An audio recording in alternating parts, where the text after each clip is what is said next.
All right. Hello, everyone. Thank you, everyone, for joining me live today.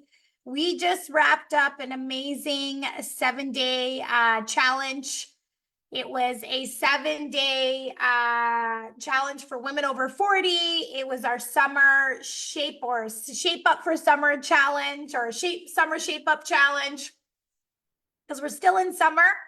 I think we have officially another month left in summer. So I know we got some really great wins from a lot of you that participated in the challenge. So today I'm going to be announcing the winner. And I've also selected some additional prize to give away some additional prizes as well too to some other people that had a lot of participation in the challenge. So for those of you that are here with me right now, I'd love to hear what were some of your biggest wins throughout the challenge? If you could share them with us in the chat. If you can unmute yourself as well too. I'd love to hear, what were some of the biggest wins that you experienced? Was it more energy? Did you find like the goal for this challenge was to help you have more energy? Notice that your cravings decrease. Notice that maybe you're not as hungry as much. And also just getting you into the groove of practicing these really foundational habits and behaviors that will move you along in your fat loss journey as a woman over 40. So today I'm going to announce the winners, but I'm also going to be talking about how to tackle perimenopausal and menopausal weight gain and belly fat. I'm going to be talking a little bit about this. I know I talked a little bit about this last week as well too, but I really want to dive into it a little bit more so that you guys really understand the science behind why, we're doing a lot of this. But I am going to read a lot of what you guys have commented on right now. So Tiffany says it gave me a great kick in the butt to get motivated again. And by doing so, I was able to lose 2.5 pounds this week. I just felt better overall and ate better in general. Upped my protein and healthier eating. Definitely more energy, less cravings. Awesome, Kathy. And then Paula says, got way more steps than usual. Double my normal steps. Went for a daily 2.5-mile walk 5 days last week. Amazing. I am at work. We'll watch the replay tonight. Okay, no problem, Kathy. Let me just check here on Zoom if we have any. Okay, Kelly says, I lost 5 pounds. I realized it was easy to get the protein in, although some days it was a challenge as my appetite decreased, which in itself was another gain. Amazing, Kelly. So this is like really, really awesome wins that we got just by implementing these small things. Like, I think a lot of times we think that like we have to do really, really strict diets, or we have to do like really, really crazy diets where it's super restrictive and things like that in order for us to actually see the results. But we can see that just by prioritizing these habits, like protein in every single meal, getting more walking in, doing these things and like tracking your food so that you have a really good idea of how much food that you're actually consuming. How many of you were surprised with when you were tracking your food? Were any of you surprised with how much you were consuming? Did you think you were eating less than what you tracked? I'm just curious. What did you find with the actual tracking piece of it? So were you surprised that you were eating more than what you thought you were eating, or were you eating less than what you thought? Like, what did you find when you went to start tracking your food? If you can just pop it in the comment section, I'd love to just hear what you tracking made me stay honest. Yeah, which is one of the reasons why we suggest tracking is because and it's one of the things, like even in my own fat loss journey, like ladies, I've lost 50 pounds myself. I have gone through this journey myself. And one of the things that I did is like tracking my food and weighing my food really made me honest, and it took away that guesswork. Like, okay, why isn't this working? Well, I mean, if you're eating at maintenance calories, you're not going to be losing weight. Okay. And there's other factors that can contribute to, not being able to lose weight, but like tracking your food and weighing your food, it is a critical part of this journey, and if you don't want to do it, I'm really sorry. Even with people that teach intuitive eating, you can't get to intuitive eating until you actually know how much food you need to be consuming first. Intuitive eating comes down the road once we've been able to put those training wheels on and we know what our portion sizes look like. But you can't intuitive eat if the way that you've been eating has led you to the weight gain. Hopefully that makes sense. We have to practice first and know what we're eating. Okay, so a lot of you are joining as well too, live on Facebook and also in here. So I really want to thank you. And I really want to thank everyone for participating in this challenge. You guys are amazing. I love doing these challenges because I get to connect with a lot of you on a very different level. I get to have, conversations with you. A lot of you did the Frenza Fit assessment. For those of you that did the Frenza Fit assessment, how many of you found it really beneficial? What was like maybe something that you learned? I already had a lot of really positive feedback that like you guys learned a lot. You knew exactly what you needed to do on your roadmap. If you want to share that, please go ahead and pop it in the comment section. Would love to get your feedback on whether you enjoyed that. I know a lot of people did like them already, and I have a lot of assessments to complete this week with a lot of you that have already completed it. So I'm looking forward to that. Okay, so picking a winner is really hard for me to do, but what few things that I look at when picking a winner is did you participate in every single daily post, like meaning did you comment on those posts?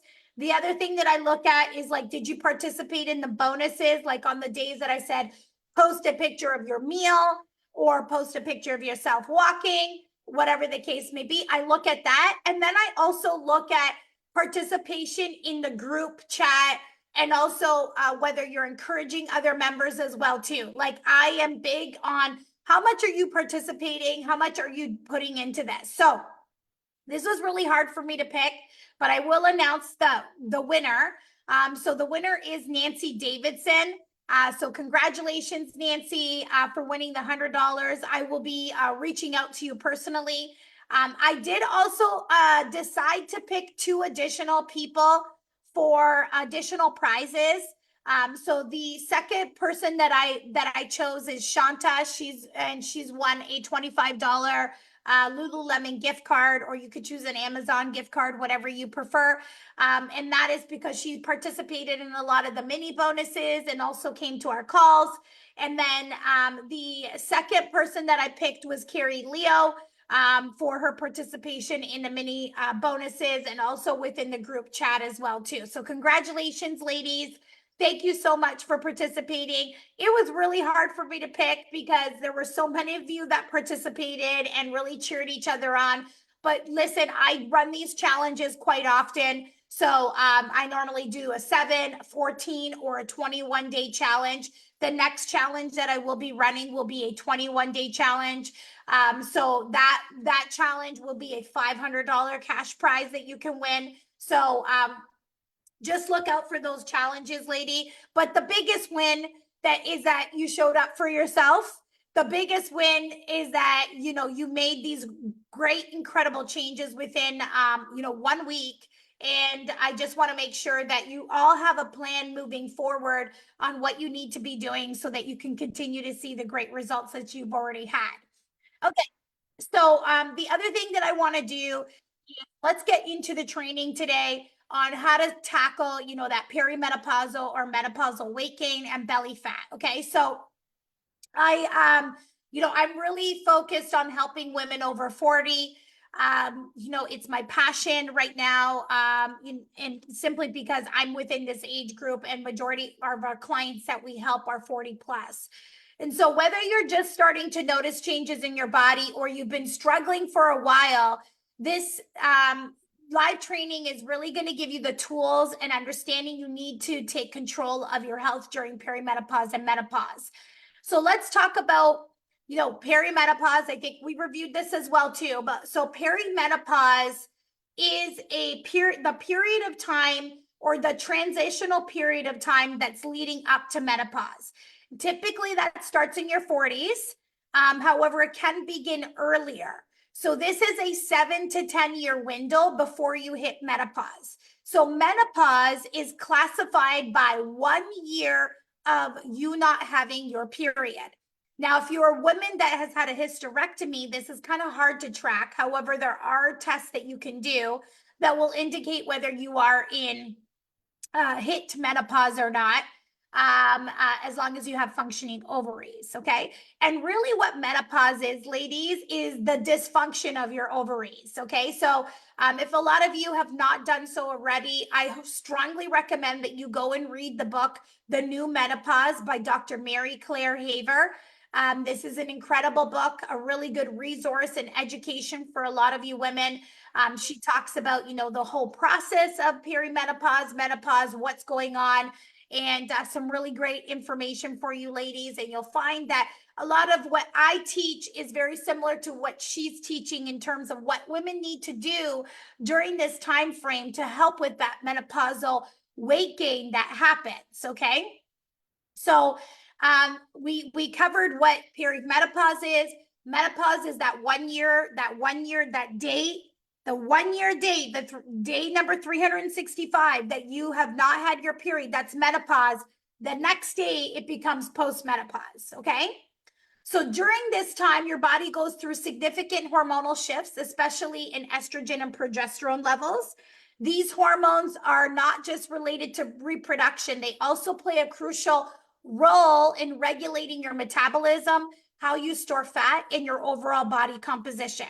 So despite there being a myriad of reasons for body weight changes, hormones do regulate how the body uses energy and nutrients. For instance, the sex hormones such as estrogen, progesterone, and testosterone influence the following. So it influences energy homeostasis, which is energy balance. It influences thermogenesis, so that's the body heat production that you have.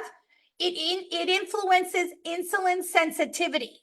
So this is the ability of cells to hear insulin signal. This is why during perimenopause and menopause, a lot of women become insulin resistant, because these hormones play a role in the ability of your bodies to hear that insulin signal. It also plays a role in glucose metabolism and adipose tissue health, okay? So the hormonal changes that happen during menopause aren't the primary driver of weight gain, but they can lead to changes in how body fat is distributed. While the research is still murky, it seems that fat or weight gain many women experience over time is likely primarily due to aging, and our tendency to move less as we get older. That drop in movement can lead to fat gain, especially if our eating habits stay roughly the same or also get worse. Okay. So the other thing to consider is that when estrogen is high, it tends to lower your appetite while increasing energy expenditure through its actions in the central nervous system, okay? So when we are going through perimenopause and menopause and estrogen levels start to decrease, that appetite goes up, and it's a lot easier for us to simply eat more. Have any of you experienced this? Have felt that your appetite has significantly increased, like cravings and hunger? I know personally I have gone through this as myself as well too, just this past year. This is one of the reasons why we implemented eating more protein in your diet during the 7-day challenge, is to help with that.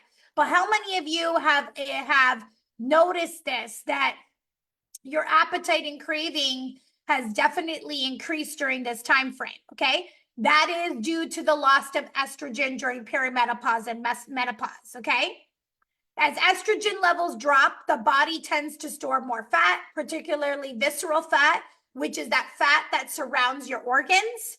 And this isn't just about aesthetics, okay, or an aesthetic concern. It's also a health risk. Increased visceral fat is that you're at a higher risk of developing conditions like type 2 diabetes, heart disease.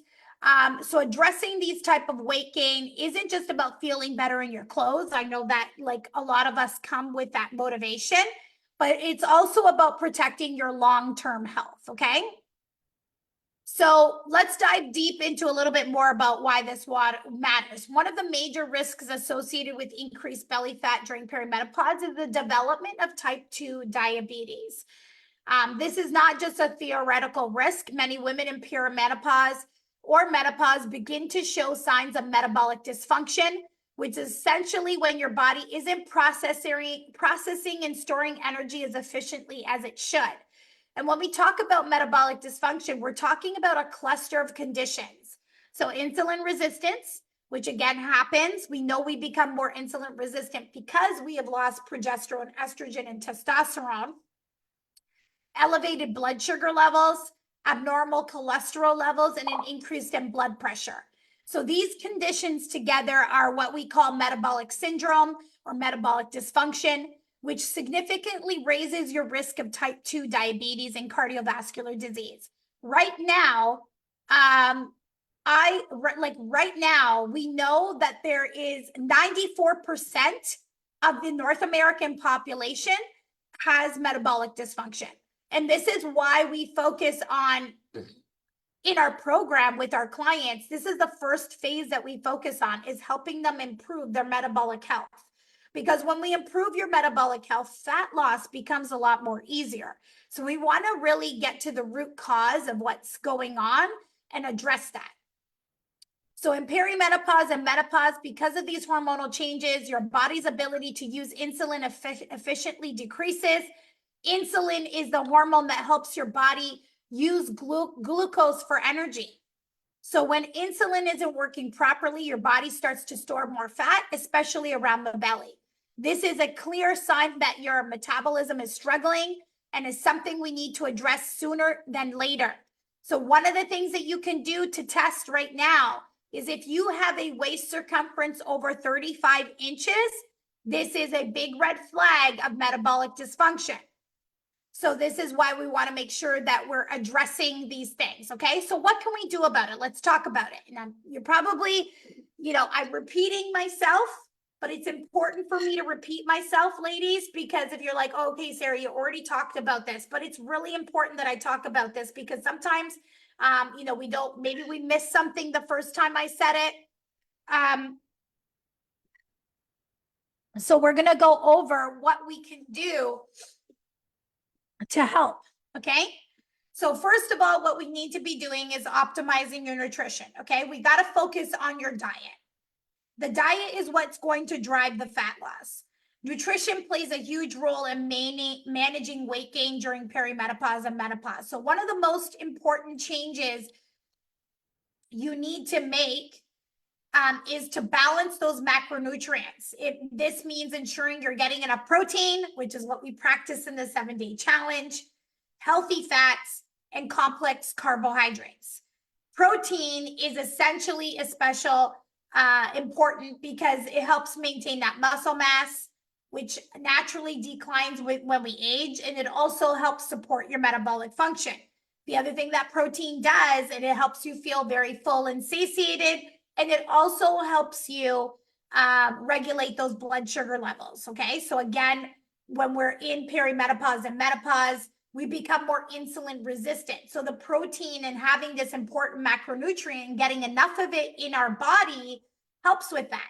The other thing that that maybe I haven't touched on is that glycogen is stored in our muscle.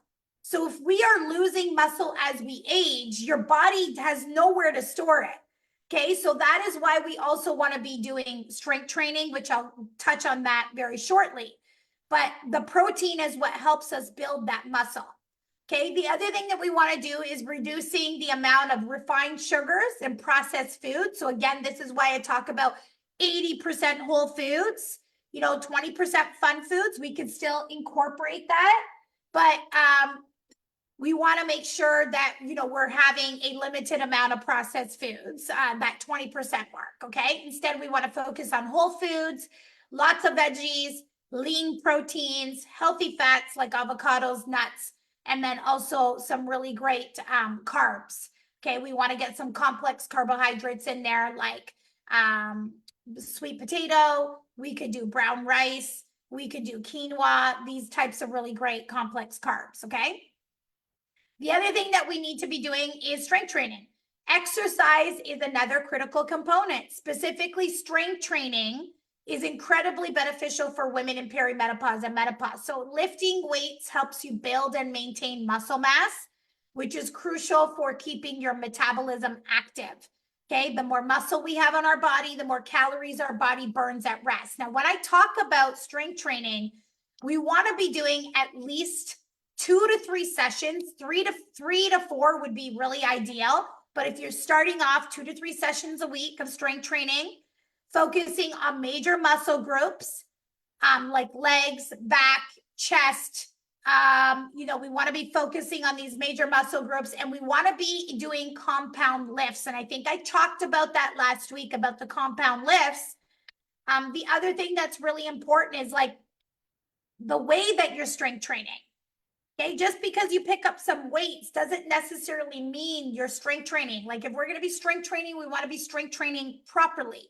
We want to be doing progressive overload training, which means you're doing the same program for at least 6 to 8 weeks at a time.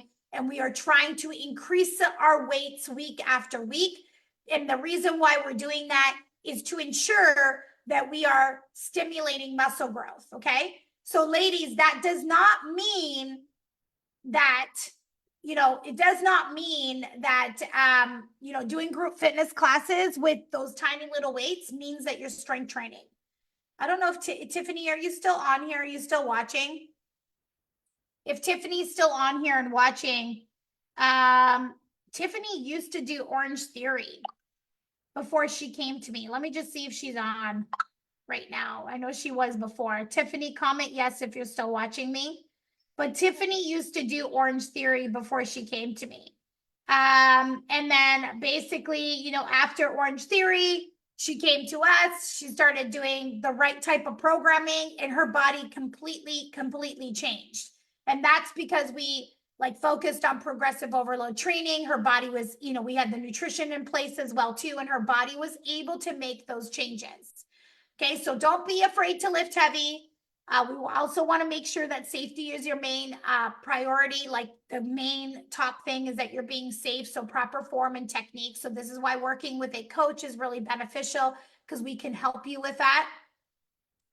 But this will help with weight management. So it'll help you with that belly fat and weight gain, but it also help improve your bone density, which is also important as estrogen levels decline. We want to make sure that we are protecting your bones as well as we age, ladies. So the other thing that we want to do is managing stress is another key area. High levels of stress can lead to increased cortisol production, which can promote fat storage, especially in the abdominal area. So finding ways to manage stress, whether through yoga, walking, that's another reason why we did this, ladies, is walking helps lower cortisol levels and also helps manage those blood sugar levels. Yoga, meditation, deep breathing exercises, or simply taking care of yourself can make a significant difference in how your body handles fat storage, okay? And the last thing is sleep.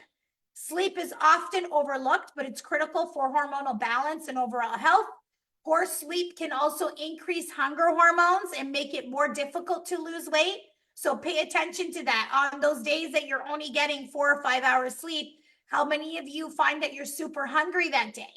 So we want to be aiming for ideally anywhere between 7 to 9 hours of sleep. 8 hours of sleep is awesome. If you can get 9, like me personally, I need 9 hours of sleep. I function very well. If I can get 10, I'll even function even better. But I have noticed during this time for me, because I'm in perimenopause, that getting more sleep for myself, I feel much more rested and I feel better. I found that 7.5 to 8 hours was not good enough for me. I need those 9 hours. So if you're struggling with sleep, try establishing a regular bedtime routine, reducing screen time before bed, wearing those blue blocker sunglasses or glasses before bed, a few hours before bed can help, and really creating a restful environment. Okay. So these are the 4 main things that we could do. So we want to be like really optimizing your nutrition, incorporating the strength training, get better quality sleep, and also managing your stress levels. All of these things can really help with tackling that perimenopausal weight gain and belly fat. And of course, you know, a lot of you, if you need help, okay, we got a question here. If you need help, please reach out to us. We can help you, whether it's through our one-on-one coaching program. If you have a question at all, please feel free to reach out to me. I'd love to help you. For those of you that did complete the Friends of Fit assessment, you know, this will be your time that you get with me. Like, I normally do charge $500 for an assessment for that. So you are getting that for free. So Olivia is asking, do you take any natural supplements for sleep? Yes, we recommend magnesium, biglycinate. This one is to be taken at least an hour before bed to help get sleep. You can start with 200 milligrams of it and work yourself up. But you know, all of our clients that take it see a huge difference in their quality of sleep and being able to sleep a little bit longer. And one of the other things that works really well is if cortisol levels are really high, estrogen is also not estrogen. Ashwagandha is a really good supplement to help lower those cortisol levels. And you could take that in conjunction with the magnesium before bed. Okay, so Lisa says, since I have been eating my meals, one-on-one coach, I have been good with appetite as postmenopause since July 2024. Oh, July 24th. Oh, okay, awesome. So you just hit it right now, Lisa? Okay, you do both? Okay, so you already take, is it helping you, Olivia? Just curious, you already take magnesium and ashwagandha? Yeah. Oh, I was gonna say, like you said that you just hit postmenopause since July 24th. So just last month. I just wanted to see if yeah. Oh, okay, awesome. So you are now officially postmenopause.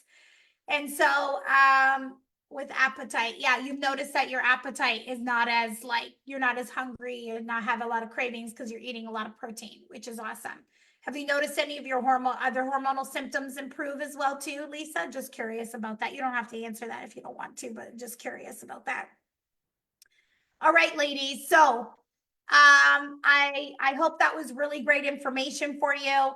And you know, what is one thing that you are going to focus on this week?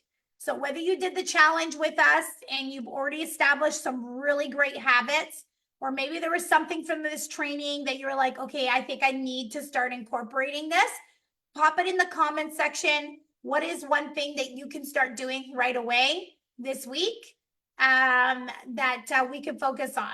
That one takeaway, please pop it in the comment section. What are we going to do? I'm all about action. I love educating, drinking my water. Okay, that's a good one. That's a good one, Lisa. So I love educating, but I think on top of education is action. And a lot of people feel that they need to be motivated to take action. It's actually the other way around. Action is what creates the motivation.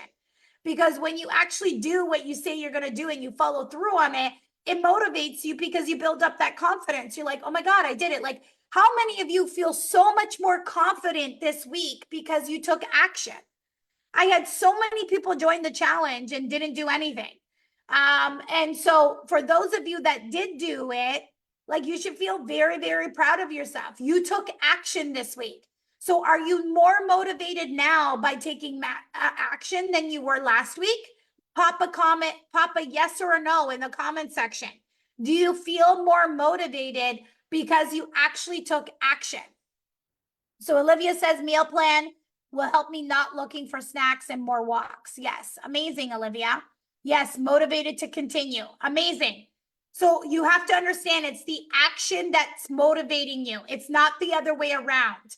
Okay. Yes, we might be motivated. There might be something that happens in our lives that motivates you to want to take action.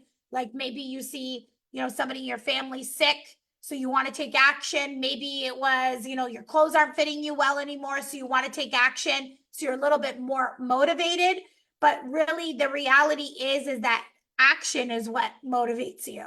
So we need to keep taking action, okay? Whether you choose to do that on your own, or for some of you that want the support and guidance and you don't want to figure this out, what the plan looks like on your own, we can always help you through our one-on-one coaching program, where we have helped hundreds of women over 40, lose weight, build that hourglass body, and improve their overall health as they transition through this life, and teaching them really how to do this for the rest of their lives. All right, ladies, meal plan. Okay, we got someone. Yes, motivated to continue. So thank you so much, everyone. Thank you for joining. Thanks for doing this challenge. Again, we'll do another challenge again, probably next month. So keep an eye out for that. And I look forward to seeing you all again. And have a great day, ladies. Bye for now.